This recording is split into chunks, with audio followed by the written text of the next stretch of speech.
गोरी बहन की शादी। विद्या बेटी, ये ले, ये साड़ी पहनकर तैयार हो जा।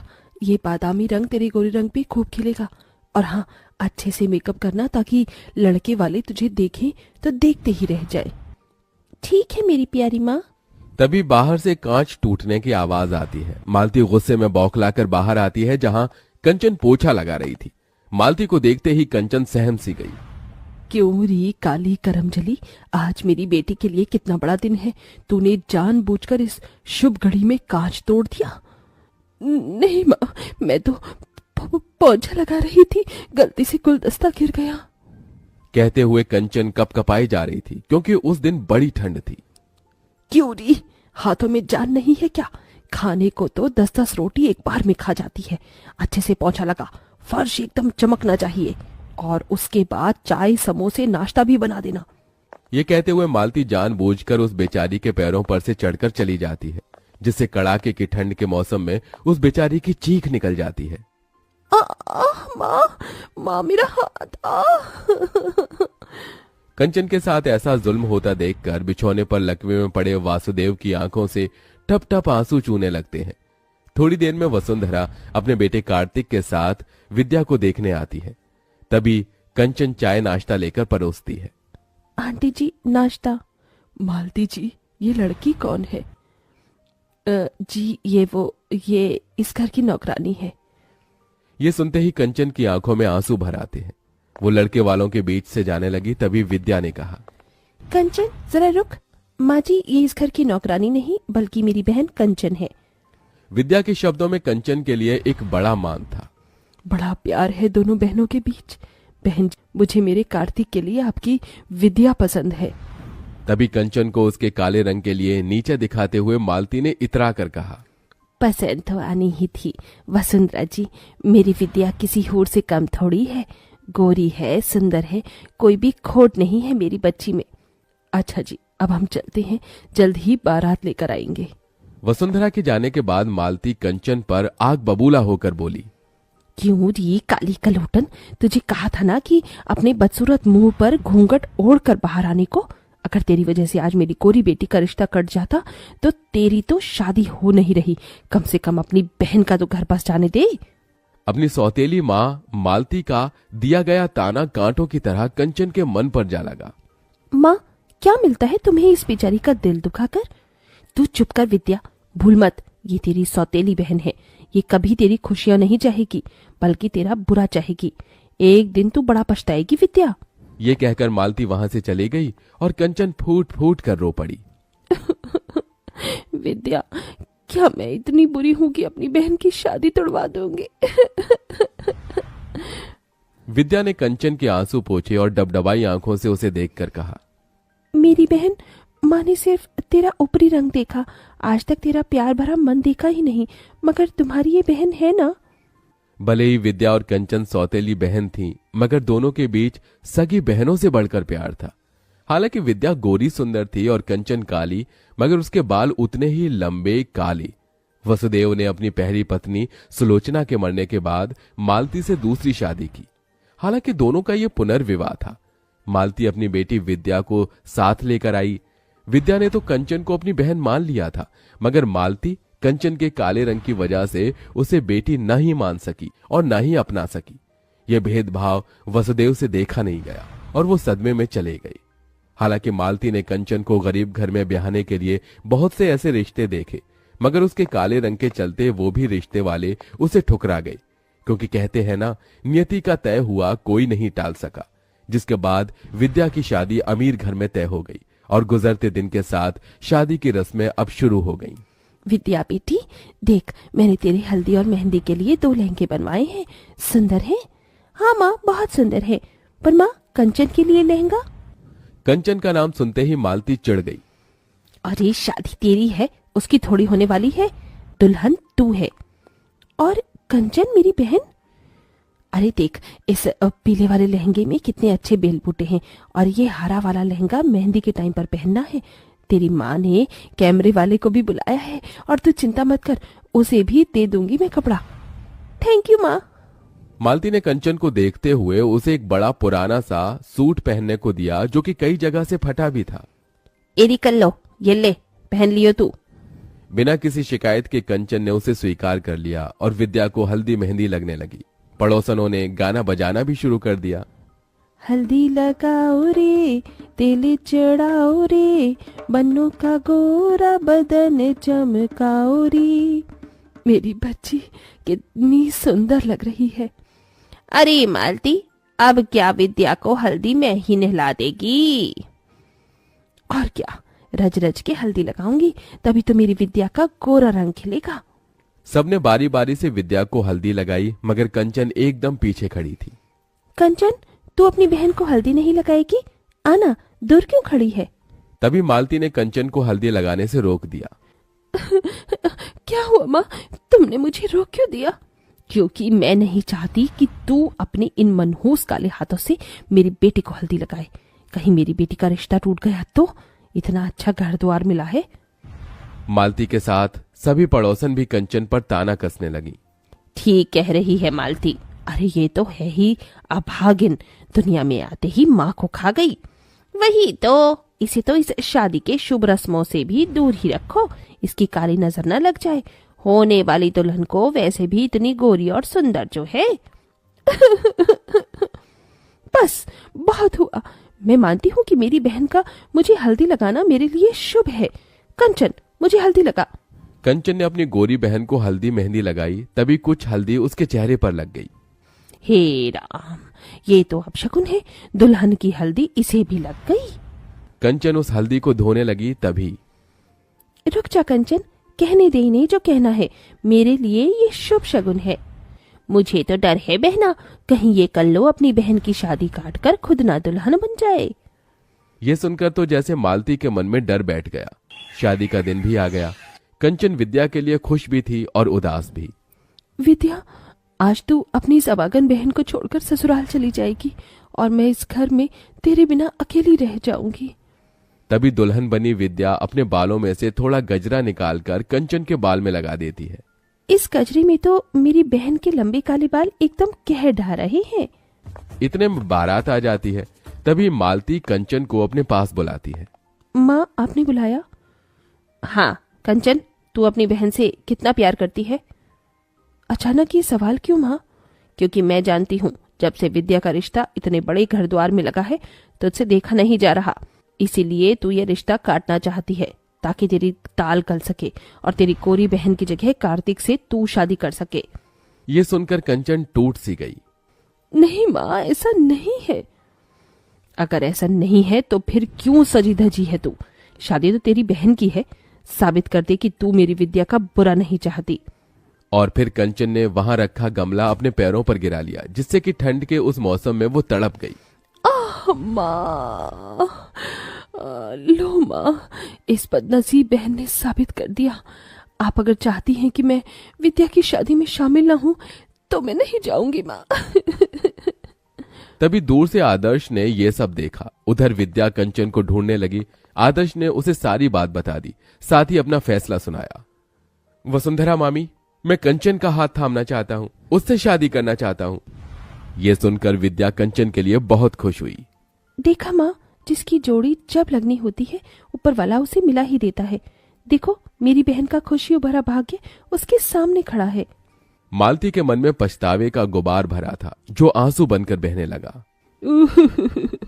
कंचन बेटी, अपनी माँ को माफ कर दे, मेरा ही मन मैला था, इसलिए विद्या के लिए तेरा प्यार कभी देख न सकी।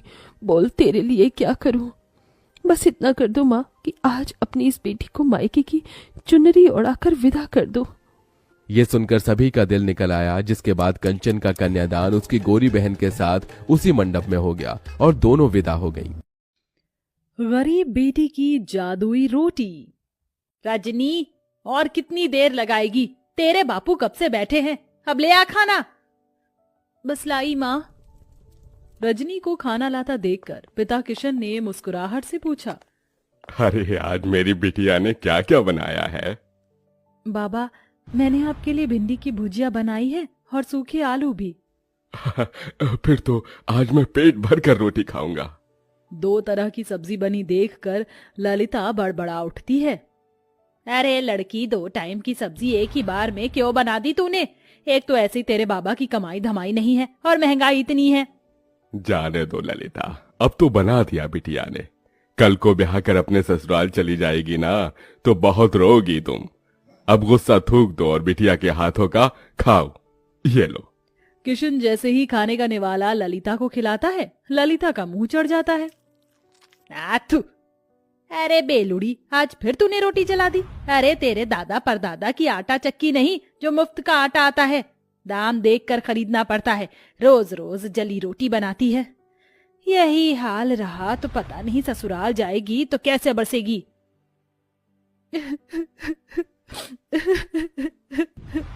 अरे बिटिया, तू रो क्यों रही है? तेरी माँ तेरे भले के लिए ही कह रही है ना। मैं क्या करूं बाबा, मैं इतनी कोशिश करती हूँ गोल रोटी बनाने की, मगर आड़ी टेढ़ी बन जाती है और जैसे जब तवे पर सेकती हूँ तो आग से जल जाती है। देख रजनी, कल तुझे देखने लड़के वाले आ रहे हैं। अच्छा खासा घर द्वार है उनका। मैं नहीं चाहती कि ये रिश्ता हमारे हाथ से जाए, समझी। अगले दिन सरस्वती अपने परिवार के साथ रजनी को देखने आती है। रजनी नजरें झुकाए हाथों में चाय नाश्ता लिए आती है। जी नमस्ते, लीजिए। भाई वाह, ये समोसे और कचौरी तो बड़ी स्वाद भरी है। ललिता जी, किसने बनाया? जी ये समोसे कचौरी सब बिटिया ने बनाया है। अरे वाह, ये तो सोने पर सुहागा हो गया। रूप की धनी तो है ही, खाना बनाने में तो हलवाई जैसा हाथ पाया है। अब तो आप शहनाई बजाने में देर मत कीजिए। मुझे अपने शुभम के लिए आपकी रजनी पसंद है। लड़के वालों के जाते ही किशन ने कहा, क्या जरूरत थी भाग्यवान उनको झूठ बोलने की, और इससे तो एक रोटी तक नहीं बनती। अगर सच बोल देती ना तो वो लोग रिश्ता तोड़कर चले जाते, और इस तरह से इसका रिश्ता कहीं नहीं लगेगा। सारी जिंदगी कुंवारी बैठी रहेगी। अगर तुम्हारे पास लाखों का दहेज देने को हो तो ढूंढ लो नौकर चाकर वाला घर। अरे शादी के बाद ससुराल जाएगी तो धीरे धीरे सीख जाएगी। थोड़े दिन में रजनी ब्याह कर ससुराल आती है, जहाँ जेठानी चंद्रलेखा हुक्म चलाते हुए बोली, देवरानी जी, तुम पहली रसोई में मटर पनीर की सब्जी, छोले और मीठे में खीर बनाना, और पूरी की जगह पर रोटी बनाना। वो क्या है ना, हम सब रोटी खाने के शौकीन हैं। ये सुनकर गरीब रजनी दुविधा में आ जाती है और जैसे तैसे पहली रसोई की रीत निभाकर सबको परोसती है। रोटी का जला हाल देखकर सरस्वती ने कहा, रजनी बहू, ये कैसी जली पकी रोटी बनाई है? भट्टी में सेक कर लाई है क्या? वही तो माँ जी, ऐसी कोयले से काली रोटी तो कुत्ता भी ना खाए। अरे मैं तो गरीब घर की ये देख कर उठा लाई थी कि गरीब की बेटी को सुखी घर परिवार मिल जाएगा। जा चंद्रलेखा बहू, तू रोटी बना ला, क्योंकि इस गरीब की बेटी की तो बस की नहीं है एक रोटी भी बनाना। और तू मेरी गरीब बहू, जा जाकर इस रोटी को बाहर फेंक दे।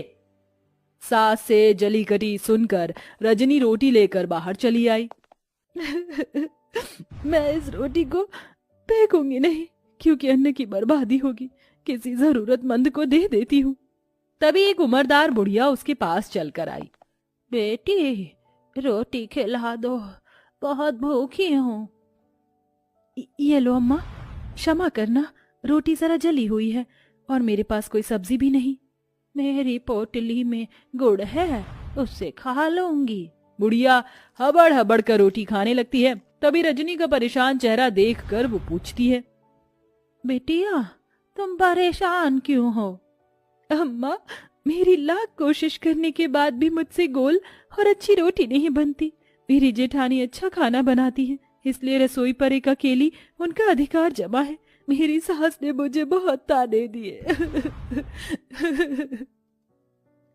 तत्पश्चात बुढ़िया पोटली में से एक तवा उसे देकर बोली, ये लो बेटी, ये जादुई तवा है। इससे अब तुम्हारी सारी परेशानी टल जाएगी। इस तवे पर बनने वाली रोटी जादुई रोटी होगी। धन्यवाद अम्मा। रजनी बुढ़िया का दिया हुआ जादुई तवा घर लेकर आई और अपनी सास से निडर होकर कहा, माँ जी, रात की रसोई मैं पकाऊंगी। इस बार कोई भूल चूक नहीं होगी, वादा करती हूँ। लगता है सवेरे की बेइज्जती से मेरी गरीब देवरानी का मन नहीं भरा, जो फिर जली कच्ची रोटी बनाकर नाक कटवाना चाहती हैं। देवरानी जी को एक मौका दे दीजिए माँ जी। ठीक है, मगर इस बार की रोटी भी तूने जली बुरी बनाई तो मैं तुझे कतई माफ नहीं करूंगी मेरी गरीब बहू। रजनी रसोई में लग जाती है। सब्जी तो बन गई, अब फटाफट से रोटी बनाती हूँ। रजनी जैसे ही चूल्हे पर तवा चढ़ाती वह खरे सोने के समान चमचमाने लगता है। वह टेढ़ी मेढ़ी रोटी बेलकर तवे पर जैसे ही डालती है, रोटी जादू से एकदम गोल आकार की बन जाती है। अरे वाह, पहली बार मेरी रोटी एकदम गोल और प्यारी बनी है। ऐ मेरी जादुई रोटी, मैं चाहती हूँ कि तुम एकदम फूली बन जाओ।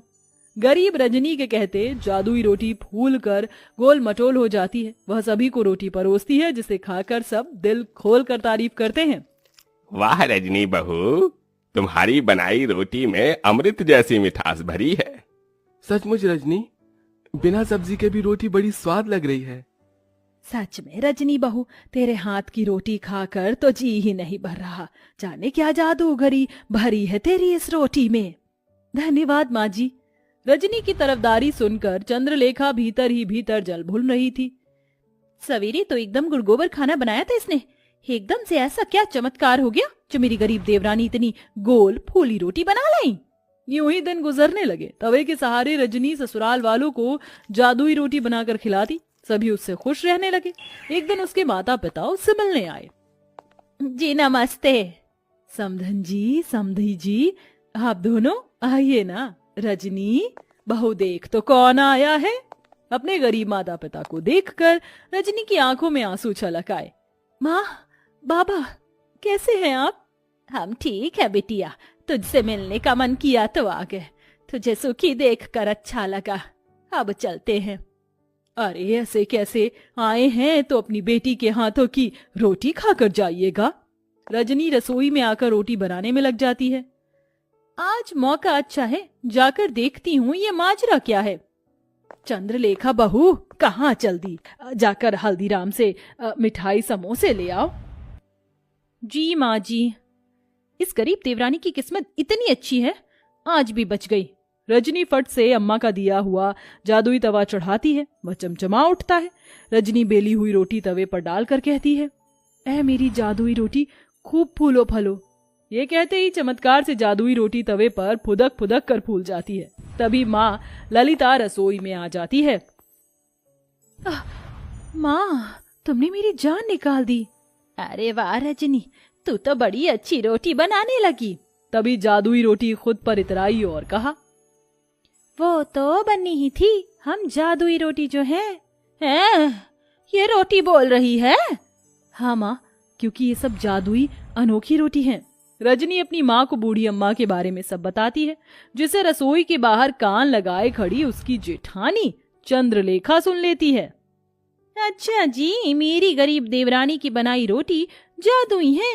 अब तो इसका पर्दाफाश मैं करूंगी। हाँ। चंद्रलेखा एक आदमी को पैसे देती, जो भिखारी का भेष धरे उसके दरवाजे पर आता है। बहन, 2 रोटी खिला दो, भूख लगी है, दया करो। रजनी को उस पर दया आ जाती है। ठीक है भैया, जरा देर ठहरो, मैं रोटी लाती हूँ। रजनी रसोई में आकर रोटी बनाती है। जल्दी जल्दी से रोटी बेलकर तवे पर डालती हूँ। वो बेचारा भिखारी कितना भूखा था। चलो मेरे प्यारे तवे, जल्दी से मुझे जादुई रोटी बनाकर दे दो। इतने में चंद्रलेखा सरस्वती को लेकर रसोई में आ जाती है, जहाँ बेलन खुद ही चल रहा था और जादुई रोटी अपने आप ही बन रही थी। देखा सासू माँ, मेरी ये गरीब देवरानी जादूगरी जानती है। पता नहीं क्या टोना टोटका कर रही है, जो रोटी खुद ही बन रही है। नहीं नहीं माँ जी, जेठानी जी मुझ पर झूठा दोष लगा रही हैं। ये सच नहीं है। अरे मैं जो आंखों देखी देखूंगी उसे ही तो सच मानूंगी ना। रजनी बहू, तू डायन तो नहीं? नहीं माँ जी। अपनी सच्चाई का सबूत देते हुए रजनी जादुई रोटी और तवे के बारे में सब बता देती है, जिससे दूध का दूध पानी का पानी हो जाता है। इसके साथ तवे का जादू भी चला जाता है। चंद्रलेखा बहू, तुमने जलन और बैर में रजनी बहू को गलत दिखाया, और रजनी बहू तो क्या हुआ जो इस तवे का जादू चला गया। अब तुम्हें रोटी बनाना तुम्हारी सास सिखाएगी। माँ जी। रजनी रोते हुए अपनी सास के गले लग जाती है और बड़े चाव से न केवल रोटी बनाना बल्कि सब कुछ बनाना सीख लेती है।